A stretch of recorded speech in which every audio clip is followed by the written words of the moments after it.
I'm going to officially welcome us to the third session in this three-part series. First thing I want to mention is that we are a project funded by SAMHSA. We're going to move into today's panel conversation with two absolutely fabulous folks. Um, so I'd like to, at this point, bring on and welcome Ebony Cinnamon Johnson and Dr. Michelle Payne. And I'm going to give both of them an opportunity, Ebony first and then Michelle, to share just in a few words who you are and a bit about your journey, what has contributed to who you are, how you do the work you're doing, and what it is that you are doing. Greetings, everyone. So happy to be here. It's an honor. Definitely need these discussions to happen more consistently. Again, my name is Ebony Cinnamon Johnson. I come here through my mama and her mama, so I've got a strong lineage of women that have, sort of laid a pathway for me. And really, I would say, has been what has inspired my way with young people and has sort of led my heart work in what I've done in my career. Yeah, I would say so. I was a special education teacher for um, about a decade, for 10 years. And in that work, I learned so much. And one of the things that I learned was that young people, as we've discussed, are whole people. They're not just students that need to pass your class, but they are live human beings with live experiences. And there was a lot of trauma. So I then decided to study therapy to become a therapist. And so when I left teaching, I then started doing community mental health, which is how I met Oriana, working in the schools and the criminal legal system, as Michelle laid out with youth, working in child welfare, which is another institution of violence for our folks.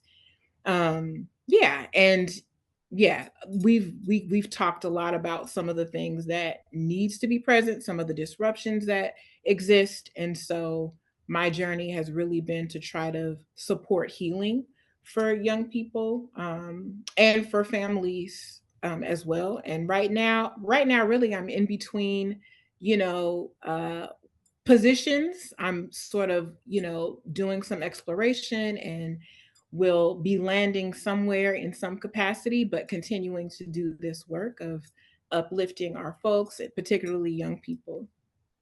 Thank you. Yeah, and my name is Michelle Payne, and worked with Ebony for a few years as a training director. Now I'm a professor at Cal State East Bay in social work. I also work for Public Works Alliance. Um, we support community-based organizations that serve young people impacted by the criminal legal system. And I'm here because I did some research around disproportionate discipline of Black boys in schools. And I found myself in the research when I realized that the suspension that I got at seventh grade for throwing acorns at lunchtime resulted in what the research predicted, which was I didn't graduate from high school on time, and I got arrested my senior year as well. And that's exactly what the research said was 10 times more likely to happen to Black boys getting suspended one time in middle school. And so that's why I am Dr. Payne. And that's why I'm here. Thank you. Thank you both so much. I think the first question, kind of building on some of the earlier slides that I want to pose to you both, are what what do you feel are some of the primary challenges faced by students re-entering school after involvement with the carceral system? Yeah. Did you want to go, Michelle? You go ahead. I'll go after you. Okay. I think, yeah, a lot of the things that were named in the journal, a disrupted sense of self and safety. Young people that have been incarcerated are more easily triggered and typically, and thus reactive. And so, really struggle to kind of activate and access their internal resources to self-regulate. Um, I was in a training recently, a de-escalation training that talked about some of the basic human needs that we all have, and laid it out in this acronym called you may have heard this, but respect, identity, safety, and control. I mean, that when those things are disrupted, then typically conflict arises. And all of those things are disrupted when young people are in the carceral system. Some of the other challenges, of course, being behind in academics, struggling to get all your credits, being caught in the intersection of the school to prison pipeline, school culture and prison culture too often parallel each other. And young people get caught up in, being tracked and surveilled. Most young people that are coming out of jail are on probation. And so there's too much collaboration with school officials and probation officers. And even though oftentimes it's named to be in service to the young person, to support them, a lot of times it ends up getting them caught up, and then they end up going back into jail for really minor things. Being disengaged in school. It's hard to, especially when you have such a disruption in your life, it's hard to feel like the motivation to want to be meeting the expectations that school has. A lot of times the school expectations don't, it's just more difficult. Like hopelessness, it kind of gets bred. And young people are also targeted. Young people that have been incarcerated are also targeted for, being pushed out of school. There's like a lot of mandatory interventions that are supposed to be well-meaning, but end up tracking students and labeling them. And, students oftentimes are more likely to be suspended, more likely to be, violating their probations. And so, it really feeds that school to prison pipeline. So I'll just stop there. I would only add that in addition to what Ebony laid out, what we're dealing with fundamentally is a shift in their narrative. So whatever story we tell about ourselves, that's our narrative, and we pretty much behave according to what we believe we're here to do. And so when a young person is arrested and they're Black or they're Latino, it's a reinforcing event that reinforces, hey, you're bad, your family's bad, your whole community is bad, your whole city. And so that's the biggest issue to me, is the fundamental belief about what's happening. And so in order to have a proper narrative about recovery and building back their strength as a student, that requires a lot of extra attention. Me and Ebony know from a mental health standpoint, you need 10 positive encouragements for a young person to balance out one negative comment an adult could say to this young person in the morning. So that's all I would add, is that we look at this in terms of what's the narrative that young person is now telling themselves about themselves. Thank you so much. Yesterday's conversation, there was a really powerful question asked around narrative, or and how young people upon hospitalization are creating a narrative, a holistic narrative of themselves, right? Not as just lacking or deficient, but like, who am I and what is my story? Like, deeply appreciate you mentioning this, and that our behavior, who we are, really stems from the stories that we are internalizing or believing about ourselves. Mhm. And, there's a lot of conversation, I think, about learning loss when a young person is not at school, right? And Jerica on the first day talked about like a young person is really like the amount of bravery for them to step on this moving train when they return to school, right? And really give it a try or believe in themselves is quite like commendable. But I want you to think about or answer, kind of also the thinking about the emotional impact, the dysregulation that you mentioned, Ebony. Like, how can schools support young people who are having these experiences, who are internalizing these stories about themselves, their community, about what's possible for their future? How might a school and everyone in it, right? Not just the building, but the teachers, the support staff, the front office, the counselors, the coaches, the janitors, support young people.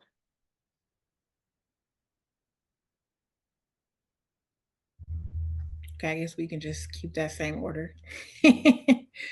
Unless you want to do this one first, Mateo. I could go first. I'll All right. say preparing all of the adults that are going to interact with this young person. So I'm saying the same thing as I said before. We want to set the narrative before the young person returns, and we want to set the narrative about from this point moving forward, words of encouragement. We want to check in with the young person, maybe their family as well, before they get back on campus to sort of bridge their return about sort of what their first day will be like, what their first week will be like, and what who that young person can go to. It's really critical. It's really essential. I was able to implement a Credible Messenger program in Oakland for 3 years, and their role they had no other role other than to engage young people in a positive manner. So that's different from security. That's different from coaches. That they all have the charge and the duty to regulate their behavior. Whereas a Credible Messenger, all they're trying to do is get their name, find out what's going on, where they're at, where they're coming from, where they're headed, and provide them with support. So then that young person starts to see like, okay, this person isn't just doing their job. They're actually here for me. And so I'll stop there.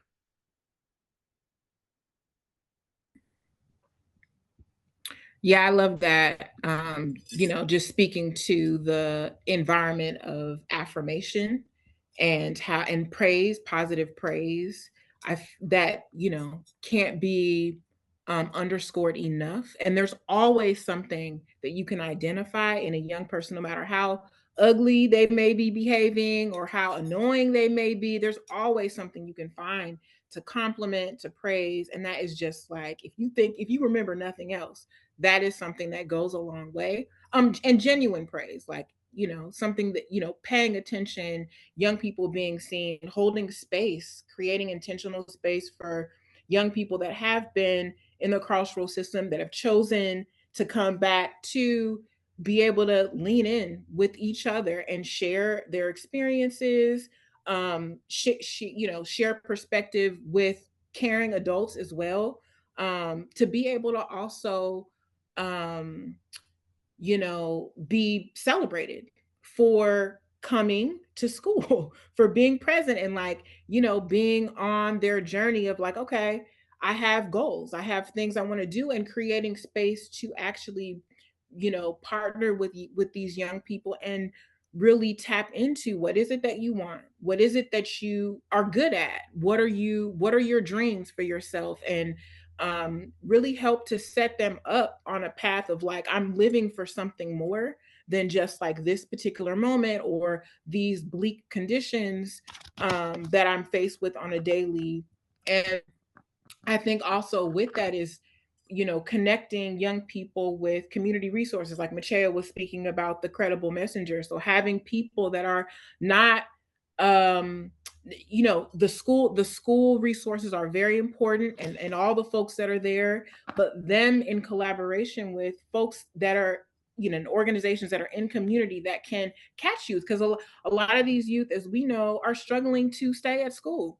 So their attendance may not be the best. They may be sort of like on the fence in the streets, sometimes in school. And so if there's folks in community that are also paying attention and are responsible for holding them and engaging them in ways that it's not, that the schools can't, then that is very important. So making those connections. And I mean, there's a lot of things. I think this has been touched on a bit throughout this presentation today, but just the importance of the school or the folks in the school having an analysis of systems, like the oppressive nature of the systems, even that the schools oftentimes are operating under, and really being willing to shift the thinking of, that like these individual punishments, jail, that actually doesn't address the real symptoms, or the root causes of how how students got there in the first place, like, the harm that maybe the student was responsible for creating. That's a symptom of something bigger, is the point that I'm trying to make. And that if we can understand that and start challenging the way we look at what's criminal, like, why are youth that commit robberies criminalized, but city governments that fail to invest in youth programming and, development and jobs for young people, and have no problem investing in, like developers that want to put people out their homes, because it's the cost of housing is so high, that isn't criminalized. So just understanding that there's always more, and that what can we do within our environment to, try to support the young people. We can't change everything at the school, but we can absolutely have an analysis of it, and fold that into the way that we look at young people, and remember that our purpose for young people, and I'm going to stop, our purpose with young people, in schools, it is we do want them to pass classes and, go to college if that's what they want to do, but that's actually not the main goal. If we have such an opportunity with schools where we're holding all these young people. Our job is to support them to develop as young people into responsible adults that are conscientious, that, want to make the world a better place, that, you know are about that, good human beings. And that's our purpose. So if we remember that, then our interventions, our interactions with them are, then we are able to relate to them on that level, and, you know build healthy relationships and go from there. Mhm. And I just wanted to add, that was a really good list, Ebony. A couple really easy to implement things. Trusting the young person, like giving them a simple task where you have to trust them, and that helps them feel trusted, and then therefore trust themselves to make the right decision. Now, they might still not, follow through, but that's why you only give them small tests. And also, um, food is an amazing intervention. Just how's it going after a day or a week? Let's go grab a soda. Like, yeah, it's sugar. But doing these simple things are transformative, to reference the pivots. Thank you. Yeah. Oh, my brain is going in so many different ways. I want to say, if you have questions, please share them in the chat. Um, Ebony, you're saying like that oftentimes at school, like the young people don't see themselves in school or in the pathways provided, right? So I think we're often starting at a disadvantage because they don't feel like school is for them. And so what I hear you saying is this call to like see the young people and create in front of you and create spaces for them to define what success is for them, and to like really authentically find themselves and grow into that. as opposed to like these really rigid pathways. And I think that's one of the reasons why young people are pushed out of school, is because those pathways that are provided don't always call to them. And then I also love hearing you speak to the developing the critical consciousness of young people. I think this like lends to Mateo, your point around like this the narrative, right, that we have about ourselves. When we're able to see how systems are failing us and the harms in which they are causing in our lives and our communities, and we're not internalizing so much ourselves as being the blame in the same way. And so I think critical consciousness, as you're sharing, is like incredibly important. And I'm wondering how you might do that with other adults. Um, right? Is both of you are, you know, in um, incredible in the ways in which you see what's happening and what a young person needs, and delivering it to them. But we know that we're working in communities with people coming from all different, places and spaces. And so what are some ways in which you have maybe examples of which you have provided professional development, or even in one-on-one conversation brought other adults into your perspective or way of being with young people? You want to go? I can go. That's off script. Sorry. That is off script, but okay, I'm like, let me just, okay, what has been my experience? Um, I mean, the first thing I thought about, Mateo, was the trainings that you were facilitating, those cultural humility trainings at the agency that we worked at together. And there was like a whole intervention that happened because, folks that were professionals, and it's a mental health context, but it also applies in the educational space.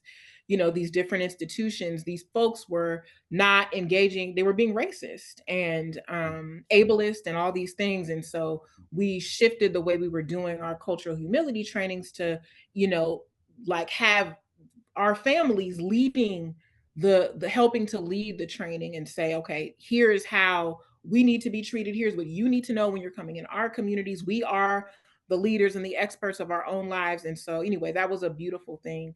And a beautiful intervention, because it was training all the new folks that were coming in to see things a little differently and do things differently.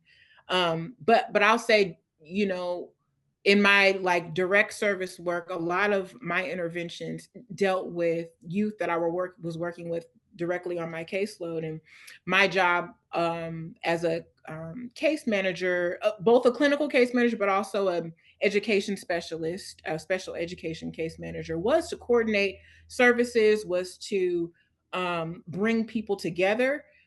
And not, it wasn't even just coordinating services and sort of like going over assessments and the paperwork. It was also helping the young person articulate, to the extent that they could, what is going on with them to the adults that they were working with. Some of them they had to work with, and others, were in their lives, by family and whatnot.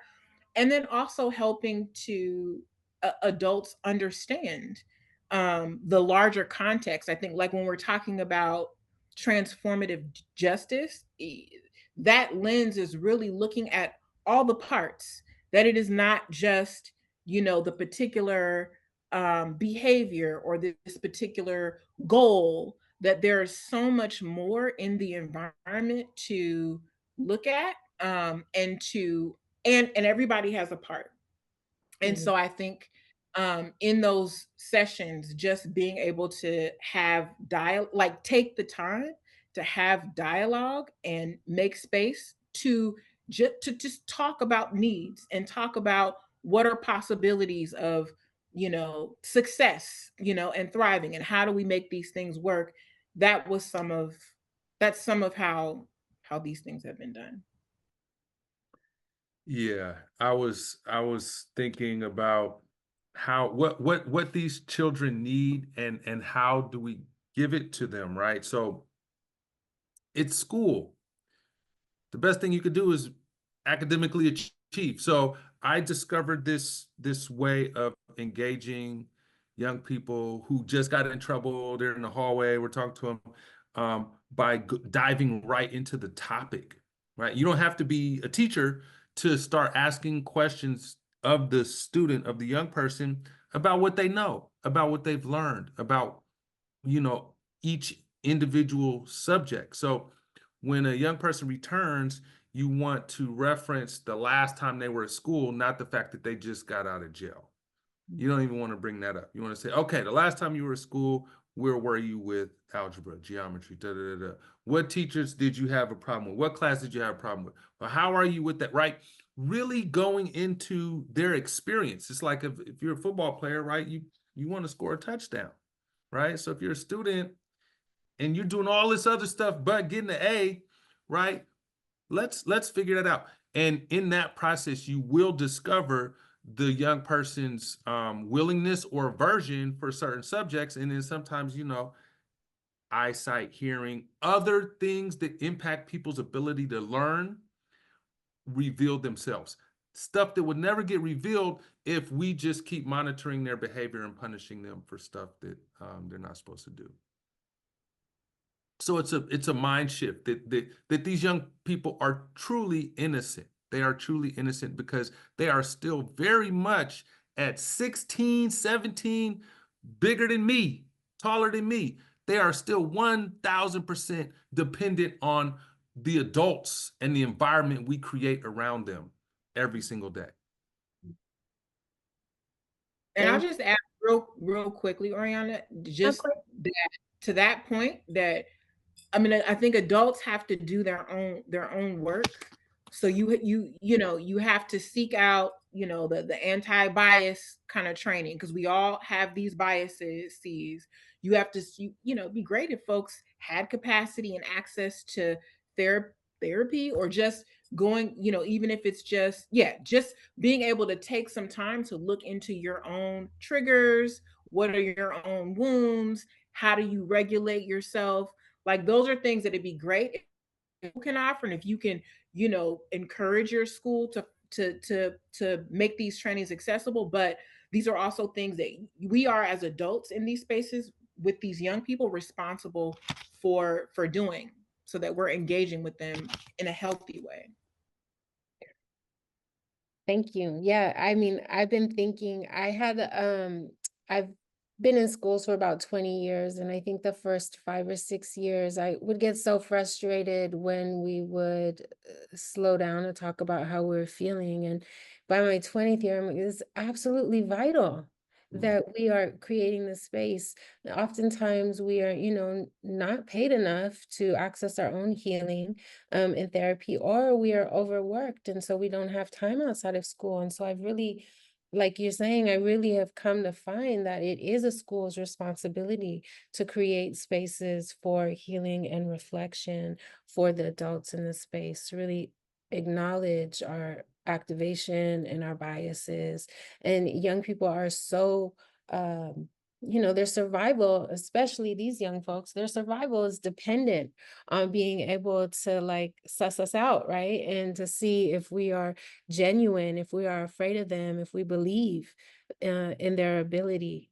And so, yeah, And I I want to also add, like, as adults, to what Ebony's saying, and somebody said it in the chat earlier. We suffer and devolve in isolation, and then we heal in community, right, with other people. And so when we acknowledge that sexism is in the building, racism is in the building, homophobia is in the building, then we're not shocked and surprised when we see it show up in one of our adults. We see it in all the little kids. So if we come with that mindset, and I say, okay, as a hetero, cisgender male, I need to come into this space and be mindful of sexism.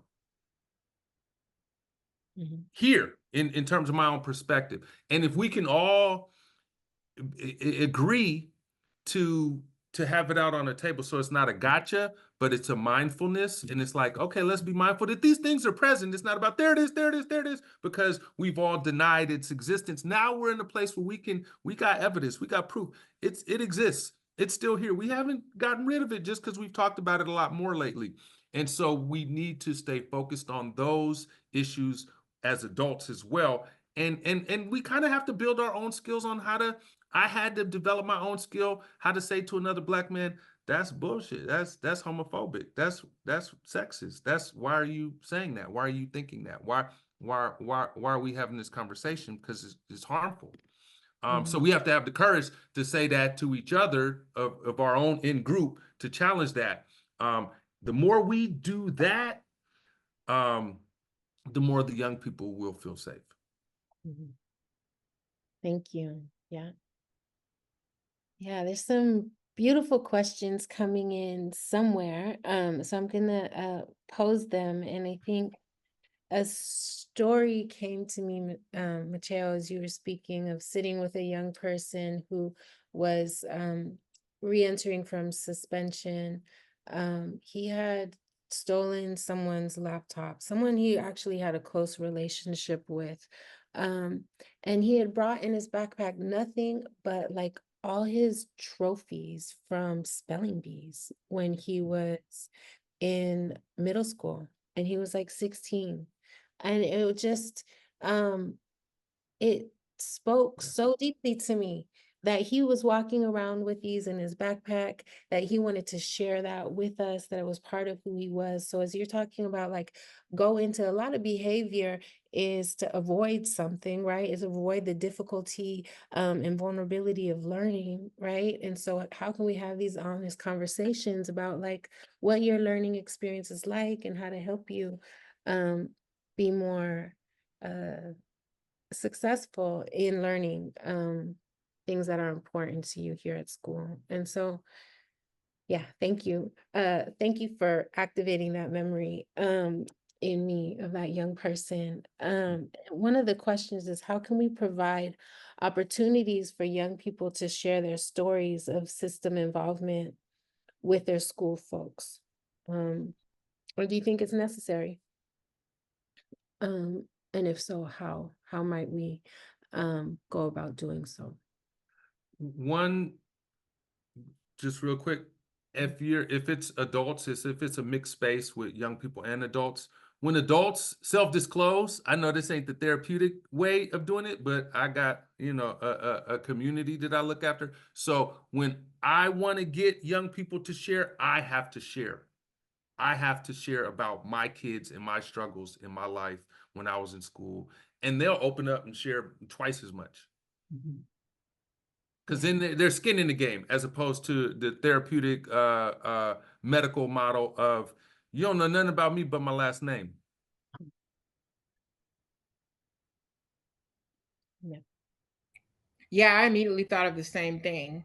I remember before I became a therapist, I was a teacher, and my auntie, master teacher, Carrie Secret, taught at Prescott for a long time. And really, I learned how to teach largely from her just by sitting in her classroom. She taught first grade, and she would tell me that she gets vulnerable. Like she would have days where she would be upset and she would cry, and she would do it in front of the children, and she'd let them comfort her. And it wasn't to a place of take care of me, I'm dropping my burdens on you, but it's a place of being human. And it's okay to have all the range of emotions that you have, and to be in community and nurture each other and take care of each other. In her classes, I mean, them first graders were bad. I mean, they were smart, test scores, scoring out of blowing people out the water, knew who they were. Mostly Black children loved who they were, and treated each other well. And this is like decades and decades and decades. So anyway, I agree with that. And like a structure, I'm back on this like on this transformative justice kick, like doing transformative justice listening circles can be a framework. And I can share some resources with Oriana to share with everybody, if you all are interested. But just, like, just holding space where you're having the, yes, Miss Secret, yes, Miss Secret, Oh yeah. having these, yes, of course you do. But yeah, having space where young people, it is important for young people to be able to share with each other, but also with the adults that are around and in their lives. One, because it's like it takes the stigma away. Like, I don't have to hide that, and I don't have anything to be ashamed of. And if they're talking about it in with adults that have some critical consciousness, like you were saying, Oriana, then there's a way that we can also help young people to externalize. Like, you being in jail, that's not because you're bad. You know what I mean? That's not because it's anything wrong with you. Like, let's actually tease out what are the conditions, and then, okay, how do we make sure that you don't ever go back? What can we all do as a community to support, so kind of like we're all in it together.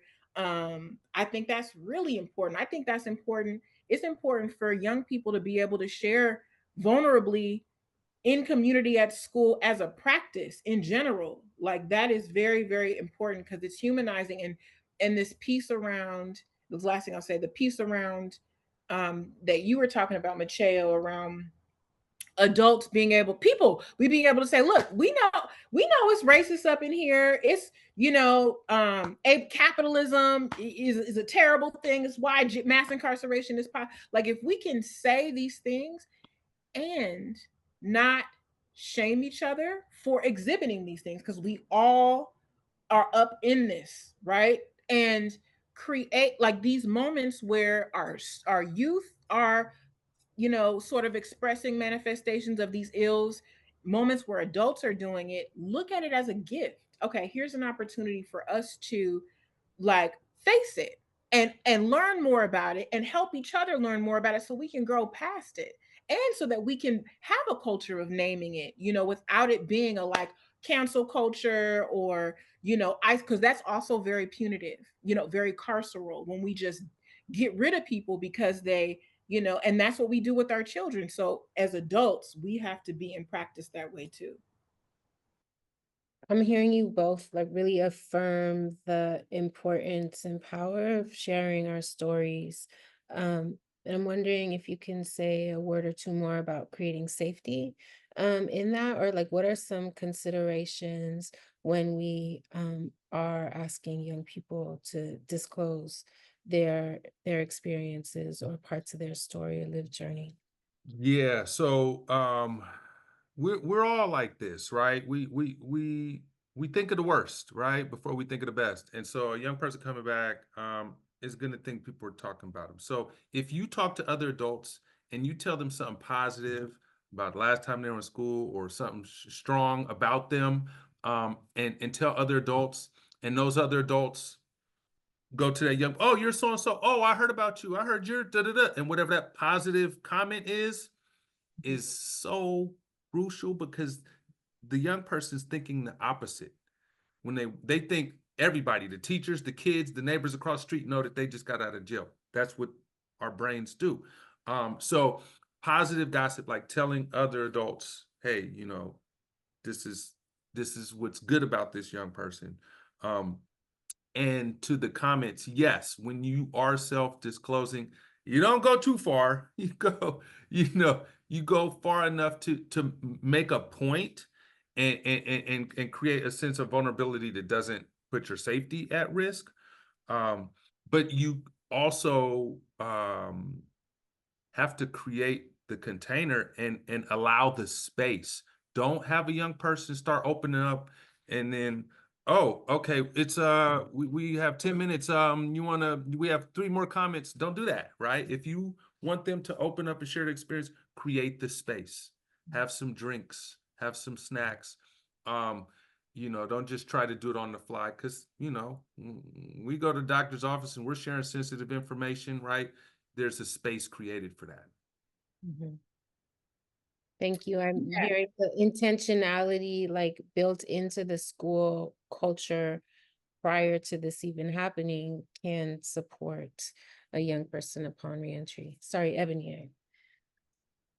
Yeah, no, that was good to repeat. I was just also gonna say, there's certain, like skills we can teach just directly. Certainly skills around, like, how to regulate yourself, like oftentimes the challenge, the harm comes up when we're triggered, and then we react from that triggered place. You can't really access your brain and like all the sense things. So teaching, how do we, notice when we're triggered, what are the symptoms of that, the physiological things, feeling it, and then taking space, like how to take space. So the breathing, the, maybe, envisioning something else. Like it's going to look different for different people, but like the key piece is taking the space to then get to a place where you are able to sort of discern, have some discernment, and that does take time. That's not something that just happens overnight, but it's worth taking the time. And then supporting, like teaching skills like how to listen, you know how to, give feedback, how to apologize. Like there are ways and there's resources to support this, so that when people do go into these conversations where there's vulnerability, where there's, more potential for people to be triggered, people, kind of young people and adults, know how to hold the space collectively, and the building of that does take some time. And I also want to just real quickly say that nothing is like, there's no like exact script, right? It's like you have to lean into your humanity, because there's some moments where you don't have the relationship, right? Mhm. But you have a youth in front of you who is upset, who's needing support, and you need to be able to tune into how to support this person, and so just know that, don't be so rigid, like, let's be creative.